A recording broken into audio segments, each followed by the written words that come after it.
Hello everyone and welcome to Season 4, Episode 48 of Pro Wrestling's Top 50. I'm your host Travis McNeil, and today we continue our countdown of the top 50 matches in Lucha Underground history with match number 3 on our list, which is actually the first and probably only time we have a tie.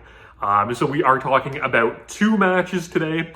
We are talking about the Aztec Warfare match for the Lucha Underground Championship from the March 23rd, 2016 edition of Lucha Underground, which was Aztec Warfare 2, as well as the Lucha Underground Championship Aztec Warfare match from the November 16th, 2016 edition of Lucha Underground, which was Aztec Warfare 3.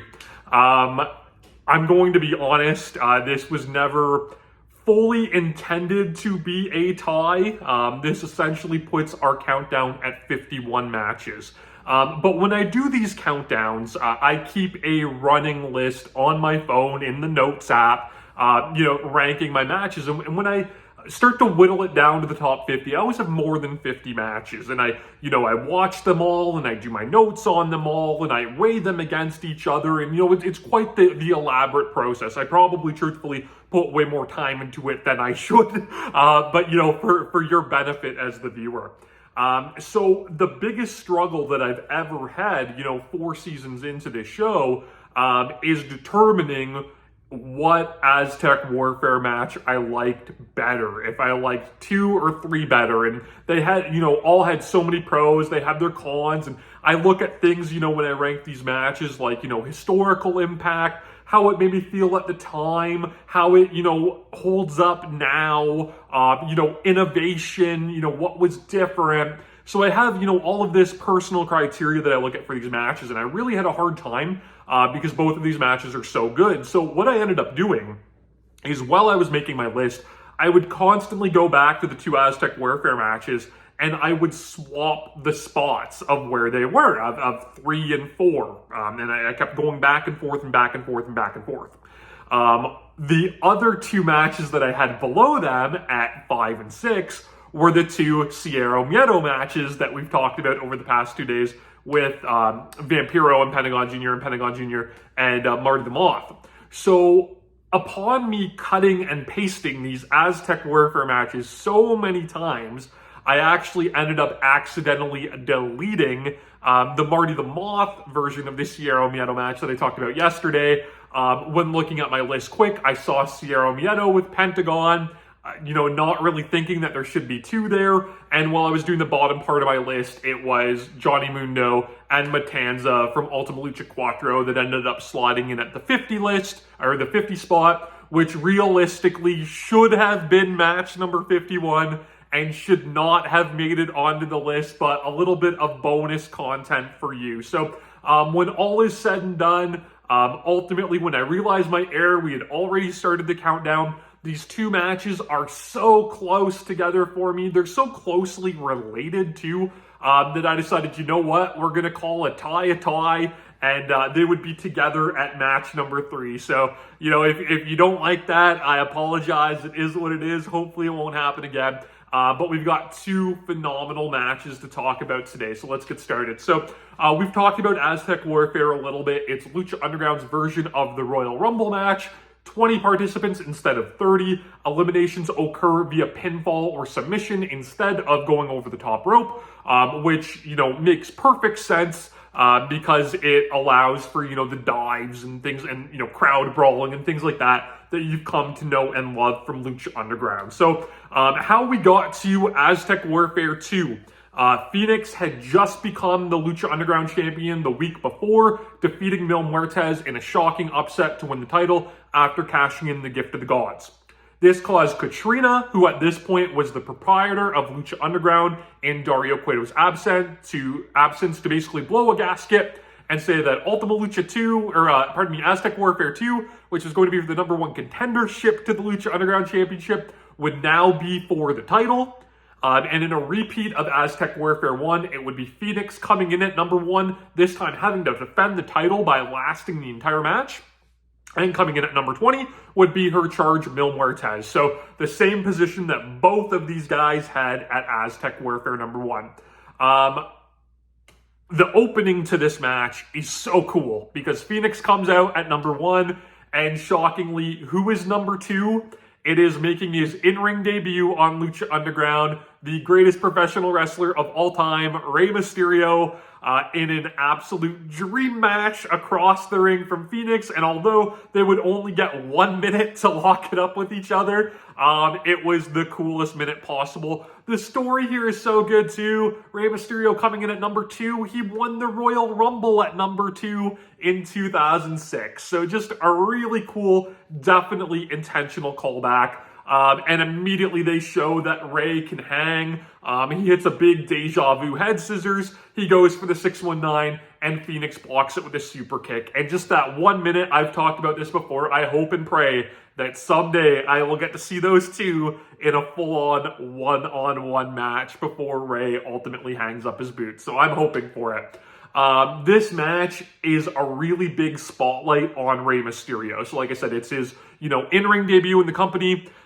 He gets a bunch of eliminations. He eliminates Argenis pretty quickly. He gets a big elimination over King Cuerno, who is, an established talent at this point, fairly quickly.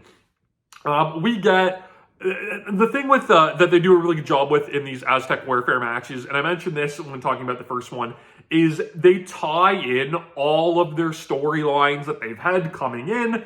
They create new storylines branching out. They give, everybody that's kind of plays a character, they get little character moments. I won't spend too much time talking about it because I don't want to talk about the individual, but Joey Ryan is in this match, and he handcuffs himself to a guardrail, which was some really good foreshadowing from Lucha Underground, because eventually he would play the role of an undercover cop. So it makes perfect sense that, you know his character from the Independents. He has handcuffs with him randomly, but it makes sense and they tie it all in. That's really all I'll talk about, with him for now. Famous B, who was doing a heel manager gimmick at that point, is out there giving guys his cards, saying, hit me up, I can manage you, which was really fun. We get an awesome dive sequence, as you would expect. Rey hits like his belly slide dive. Phoenix hits the twisting Air Jordan, which is incredible. Prince Puma, when he comes in, hits a spaceman shooting star press to the floor, which was unreal. Don't think I've seen that pulled off that well that many times. So just really, really great stuff. We get a super fun spot. So Johnny Mundo, in these two matches we're going to talk about today, is an all-time MVP with his performances. And I've talked about this before with him. If you're only used to Mundo in the WWE, as John Morrison, I mean, he does a good job, but his heel character work in Lucha Underground is so good. He's so funny, but he pulls it off so well just as this unlikable dude. And he has this great little moment in here where this is the early formation of the Worldwide Underground, his stable that he would have with himself, his girlfriend and now wife Taya, Jack Evans, PJ Black, as well as Ricky Mandel eventually. So this match is kind of where they're just starting to get together, and there's an awesome spot where all the baby faces are just stomping down Jack Evans and beating him up. And so, Mundo comes over and kind of pretends to start joining in, and the faces are all like, what are you doing? And then they beat Mundo down. It's really funny, and I really, really liked it. But it leads to another great spot, too, where Jack Evans is about to get put away, and Mundo actually pulls him out and saves him.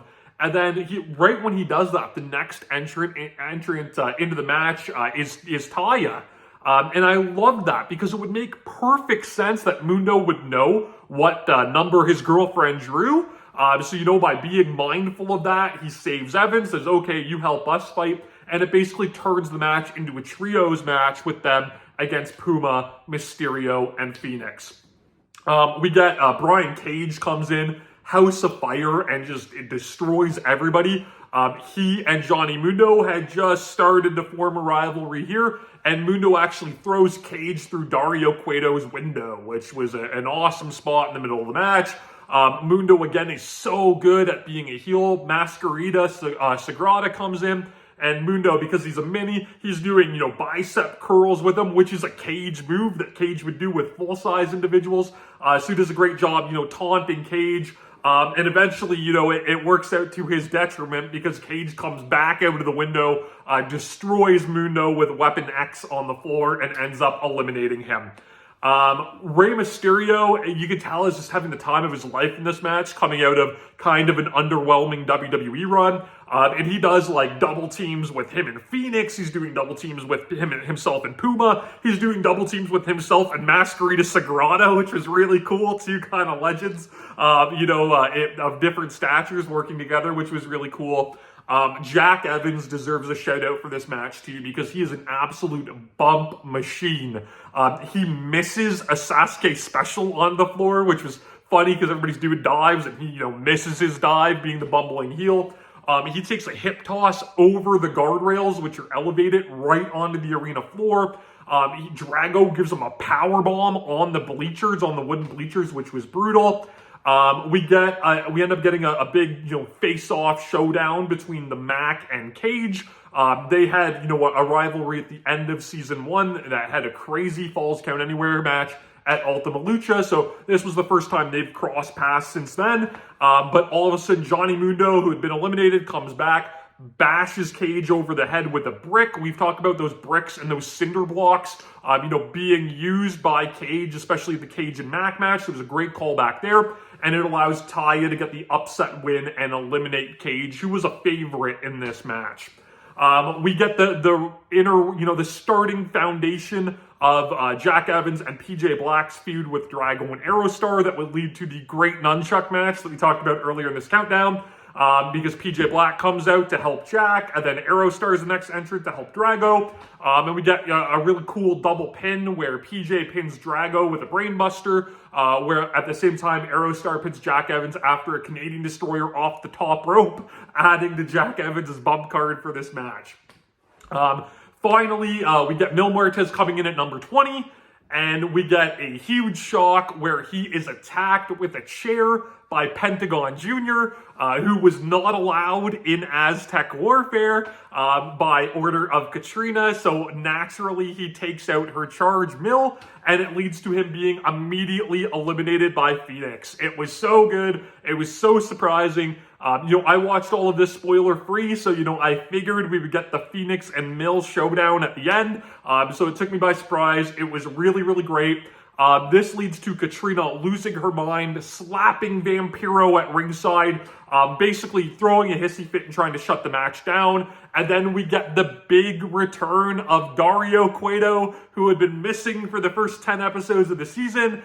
He comes out, claims that it's his temple, and he's taking it back from Katrina. And because he's back and he makes the rules, there's a 21st competitor in Aztec Warfare, and it is, of course, the debut of his brother, the monster, Matanza Cueto, who is played by Jeff Cobb in a creepy mask and, trucker, mechanic, bloodied up, dirty outfit, which was quite the look.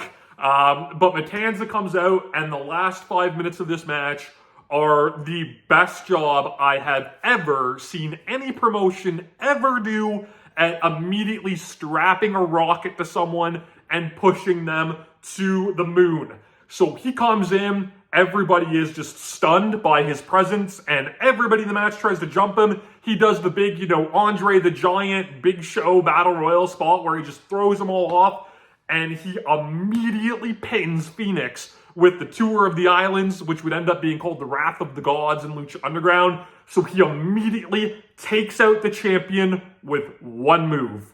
And from there, man after man after man, he eliminates in fashion more brutal than the last. He pins the Mack and Aerostar with German suplexes.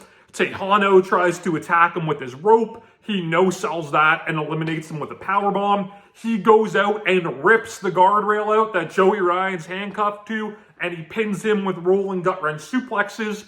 Chavo Guerrero at this point tries to get on, the good side of Matanza and Cueto and double crosses all the baby faces, which allows Matanza to pin El Dragon Azteca Jr. after a chokeslam. But then Dario gives him, a little nod and a signal, and he goes after Chavo and eliminates him with a standing shooting star press. We are left with our final three, which is Prince Puma, the face of Lucha Underground, the former champion, Rey Mysterio, the Lucha legend, the greatest wrestler of all time, and Matanza. And try as they might, Puma and Rey try to double team, but it is to no use. A German suplex pins Prince Puma. Rey goes for the 619. Matanza just grabs onto it and blocks it defiantly. Tosses Rey Mysterio around literally like a baby before pinning him with a crazy Tour of the Islands, Wrath of the Gods, whatever you want to call it, for the elimination, the win, and the Lucha Underground Championship to the shock of everybody. And he would go on to have an undefeated reign until Aztec Warfare 3. This match, like I said, it put over Matanza so well. It had so many great storylines, elements to it, great spots. It is maybe one of the best Royal Rumbles ever done for how satisfying it was and how much it accomplished. It is a masterpiece of television. I put each episode of Aztec Warfare that we're talking about today right up there with the WrestlePalooza 97 episode of ECW Hardcore Television and any other great episode of wrestling TV that there ever was. So, Aztec Warfare 3, Season 3, just with the timing of how everything worked out, we would get this a short 8 months later. Matanza still on top of the Lucha Underground throne as the champion. Nobody is able to beat him. What does Dario Cueto do? He says, we're going to do Aztec Warfare again. This time, Matanza's coming in at number 1. He's going to do what Prince Puma couldn't do the year before, and he is going to go through 19 other competitors and show his dominance, and he's basically giving his brother, legal playtime at this point with all of the bodies. Again, really just fun stuff. This match isn't so much at putting over Matanza like the first one was, but it's all for these great storyline moments that would lead, the promotion in so many different directions. So our number 2 individual is Johnny Mundo, which was super smart. A callback to when Johnny Mundo was number 2 in the original Aztec Warfare, and there was all this questioning of, was it a random draw or did Dario put him there? At this point, Johnny Mundo is the Gift of the Gods champion, having stolen basically that title from Sexy Star. Mundo claimed he's holding on to that belt. He is not challenging Matanza for the title. He'll wait till, hopefully Matanza loses the title. So here's Dario's way of basically saying, you're going to fight my brother who you're trying to avoid.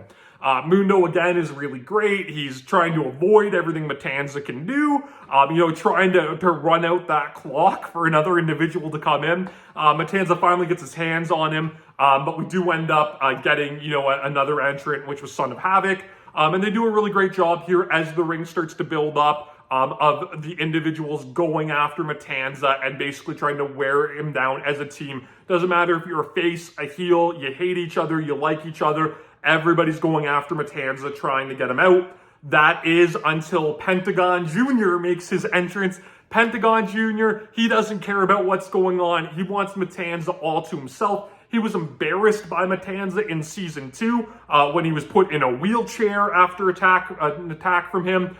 They wrestled for the title at Ultima Lucha 2, where Pentagon unfortunately came up short once again. Now Pentagon Jr. has fully transformed into Pentagon Dark, and he is going for Matanza, and he takes him to the floor, and they start to brawl. And this is where, the match picks up, and we kind of get, a bunch of spots and stuff like that as these other guys come in with Matanza taken out of the equation. Eventually, though, Matanza breaks free from Pentagon and starts to steamroll guys, eliminating Sami Callihan, eliminating Mariposa, until Rey Mysterio eventually comes in, and we get our big showdown, Rey Matanza, the callback to the end of Aztec Warfare 2. But before we can get a payoff there, it is the Worldwide Underground jumping Rey Mysterio, kickstarting a huge feud that Mundo and Rey would have throughout Season 3, leading to their title match at the Cueto Cup Finals, which we talked about early on in our countdown. It was a great tease of Rey and Matanza, got great heat on Mundo, and really, really well done. I love what they did with Marty the Moth in this match. He was coming off the performance of a lifetime against Killshot in their Weapons of Mass Destruction match, which we've also talked about on our countdown. So he gets a big spot here against Matanza where he doesn't back down. He slaps Matanza, clotheslines him to the floor, and takes him out with a big, straight Undertaker dive over the ropes. I love that they gave Marty that big moment here because it was so well deserved. Sexy Star comes in, middle of the match, around number 12, goes right for Mundo, but the Worldwide Underground, they triple team her. Really fun spot in the middle, which again would build into things where Ricky Mandel, who we had seen a lot of in Lucha Underground, he kind of always just shows up for Aztec Warfare pretty much. He comes out, Pentagon Jr. immediately hits him with the package pile driver, teases the arm break, but we get the Black Lotus triad of Black Lotus and the three women from Stardom, Io Shirai, Mayu Iwatani, and Kairi Hojo. That they come in. We talked about his gauntlet match against them, earlier. This is where that kick started. Revenge for Pentagon breaking Black Lotus's arm, at Ultima Lucha Dos. So they attack Pentagon, and it's a Canadian Destroyer from Io Shirai that leads to Johnny Mundo pinning Pentagon Jr. and sort of saving, Ricky Mandel. So this leads to Ricky Mandel kind of beginning to idolize Johnny Mundo, eventually becoming Ricky Mundo, and their storyline developing throughout the next season. Awesome spot I loved here where Masquerita Dorada makes his entrance. He always gets this big shine, of the Mini doing all of his cool moves and his comedy spots. But he immediately is destroyed by Matanza, gets hit with a double rotation Wrath of the Gods, which was nuts. And I loved it because it just showed that Matanza isn't going to play by the same games. He got his shine against Big Rick in the first one. Matanza is not that guy. He will eat you alive. Willie Mack, he gets a big spot. Rey Mysterio rolls up Marty the Moth. Mack comes out and basically saves Sexy Star, who's been taking this big beatdown from the Worldwide Underground. He hits Marty the Moth with a stunner, kind of playing into his feud that he had with Sexy Star. Takes out the Worldwide Underground with a big dive, which was great. We get another Joey Ryan appearance.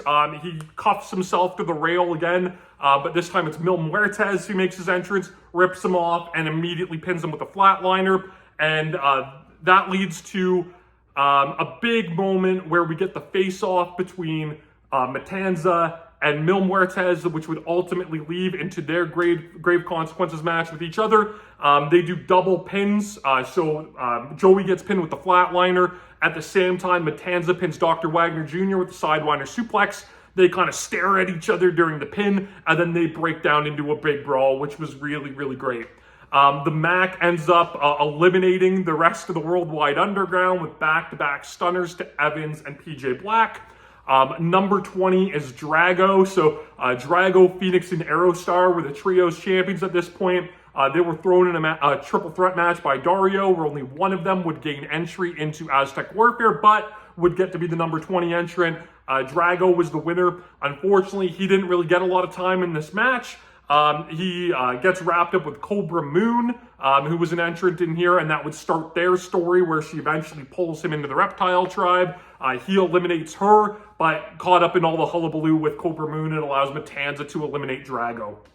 So we finally end up getting our big Matanza and Rey Mysterio encounter, and Matanza just completely dominates. But all of a sudden, the mistake that they made in Aztec Warfare 2 is all of these guys kind of went in at Matanza one at a time, and he was able to pick them off with each of his big moves, where everybody kind of stood there stunned, at just the force that was Matanza, right? Him just standing there, right? This aura that he was giving off. But here they know what to expect. Every single person in that match hits him with his finisher, leading to a big 619. It's not enough to put Matanza down. So again, they do a great job putting him over here. Rey goes for another 619. Matanza catches him the same way he did at Aztec Warfare 2, but Rey turns it into a code red, and it's enough to keep Matanza down for 3 and eliminate the Lucha Underground champion. It's the first loss Matanza took. It went over great. The crowd went ballistic. It was a huge shock. Dario Cueto was losing his mind at ringside. Matanza shoved Dario Cueto, which we'd never seen him act out that way to his brother before, and he proceeds to attack Rey Mysterio, hit him with the Wrath of the Gods, which allows Johnny Mundo to sneak in and eliminate Rey. And then we get a big stretcher job for Rey Mysterio. It would lead into his continued feud with Matanza that would eventually shift to Matanza and El Dragon Azteca Jr. by the end of season 3.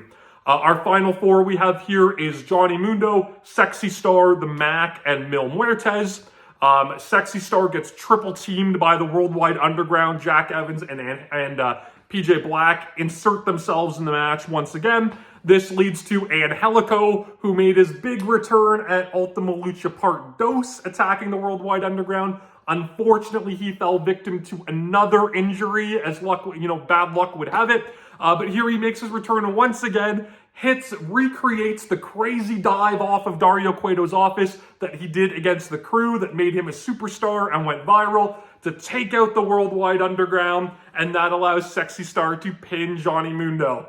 Mil Muertes manages to survive a 2-on-1 and eliminate the Mack with his flatliner. And we have our final 2, the ultimate underdog in Lucha Underground, Sexy Star, the most dominating force outside of Matanza in Lucha Underground history, in Mil Muertes.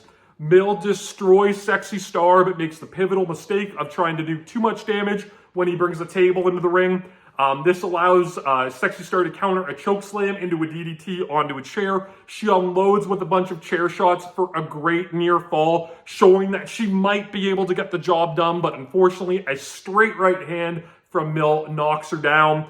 Mil at this point, lets the rage get the best of him. It's the Nelson Muntz, or, you've made me bleed my own blood sort of thing from The Simpsons. Where he eventually, just ends up destroying Sexy Star again, goes for a choke slam off the top rope through a table, but Sexy Star manages in one last desperation move, pushes Mil off the top, through the table, follows up with a double stomp, and it's enough to hold Mil Muertes down for 3, and in a shocking upset, Sexy Star leaves Aztec Warfare 3 as the Lucha Underground champion, the first woman to hold the title. Despite what would end up becoming of her career. At the time, this was an incredible moment. She's crying. You have all of the female fans in the audience that the camera smartly pans to that are all crying and celebrating. And it was just an absolutely wonderful moment. And the job that Lucha Underground did with Sexy Star from the very start of season 1, building her up to where she was a legitimate champion, despite some of her shortcomings in the ring and things like that, they made you believe, and they made this moment happen. And ultimately, she would throw her career away through her actions. But at the time, this was an incredible moment. And it still holds up if you can look past that. Just watching, like I said, all of these women in the crowd, idolize her and see that win. Aztec Warfare 3, every bit as good as Aztec Warfare 2 in different ways. Both of these matches and these episodes of the program are all-time classics. If you are a fan of the Royal Rumble, you owe yourself to watch these matches. They are so much better if you know all of the little storyline elements and interworkings, but even if you don't, that's okay. You will love these. Lucha Underground, depending on where you live, you might be able to find it on Tubi. If you don't, though, you can Google search these episodes and find them online. You can subscribe to my channel here on YouTube so that you never miss a video. Follow me on Instagram and Twitter at Wrestling50, and please join me again tomorrow as we continue to count down Pro Wrestling's Top 50.